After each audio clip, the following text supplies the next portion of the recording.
Sapat ba yung physical mong lakas para ipagtanggol ang pamilya mo at mag-survive sa panahon ng kaguluhan?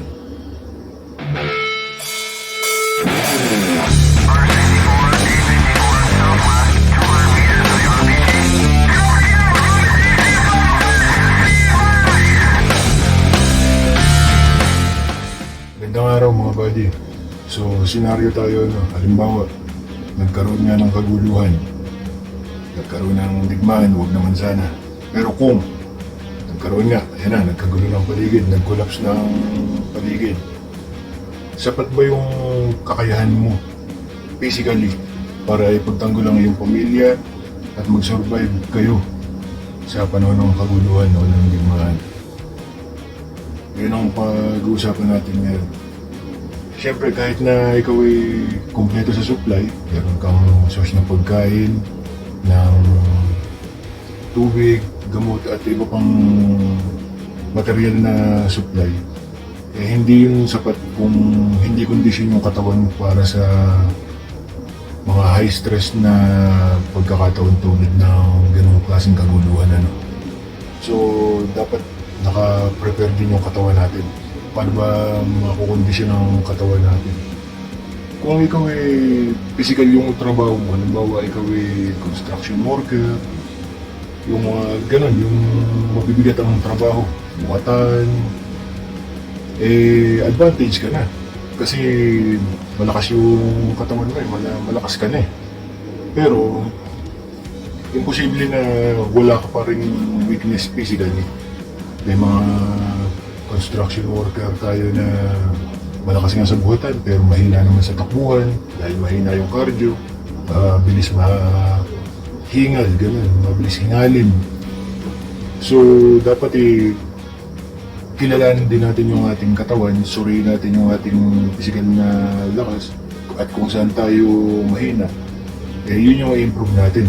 Kung ba nagkagulo ba, kaya mo bang tumakbo para makatakas sa kaguluhan? O sapat ba yung lakas mo rin para tumakbo, para humabol kung meron kang kailangang iligtas?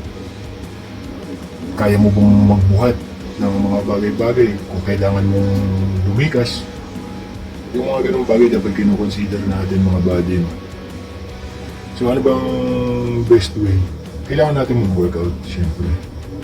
At ang pinaka-advisable na workout para sa akin, maaaring mali ako pero para sa akin ito ang opinion ko, ay magbuhat ng weights. Pumunta ka sa gym, magbuhat ka ng weights hanggat maaari, palakasin mo yung katawan mo habang wala pang kaguluhan. At palakasin mo din yung cardio mo. Ang pinakamagandang cardio exercise para sa akin ay yung pagtakbo, yung pagja-jogging, no? Bakit yun ang pinakamagandang cardio exercise? Kasi yun ang pinakamakatotohanan na magagamit mo talaga sa totoong buhay. Kaya yun yung pinaka-best na exercise, yung pagbubuhat ng weights at yung pagtakbo. Sumunod, pagkain. Kailangan masusustansya yung kinakain natin, yung nagbibigay sa atin ng sapat na nutrisyon at lakas. Kumbaga parang sasakyan lang din yan. Na yung pagkain, yun ang ating gasolina. Pag may gasolina ng sasakyan, eh tatakbo ng maayos. Para din katawan natin yan. Pag may sapat tayong nutrisyon sa loob ng ating katawan, eh gagana yung katawan natin, mas malakas tayo. Tapos, pagkatapos ng pagkain, isa pang dapat natin bigyan pansin yung tubig. Dapat lagi tayong hydrated. At dapat malakas tayong mag-consume ng tubig. Bukod sa nagbibigay ng lakas sa katawan natin yung tubig, eh nalilinis pa nito yung loob ng ating katawan. So, para din sa sasakyan, pag malinis ang makina, nagpe-perform ng maayos. Ganun yung konsepto ng ating katawan. Kaya dapat magtubig na magtubig hanggat pwede. Pinakahuli, umiwas sa bisyo. Alak at sigarilyo, kasi yung dalawang yun talaga namang alam naman natin lahat yun na nagpapahina ng katawan yun nagpapahina ng resistensya yun. So hanggat maaari, umiwas. Kung hindi kayang iwasan talaga na totally zero, i-minimize hanggat maaari. Ayun mga buddy, no, yun ang topic natin ngayon.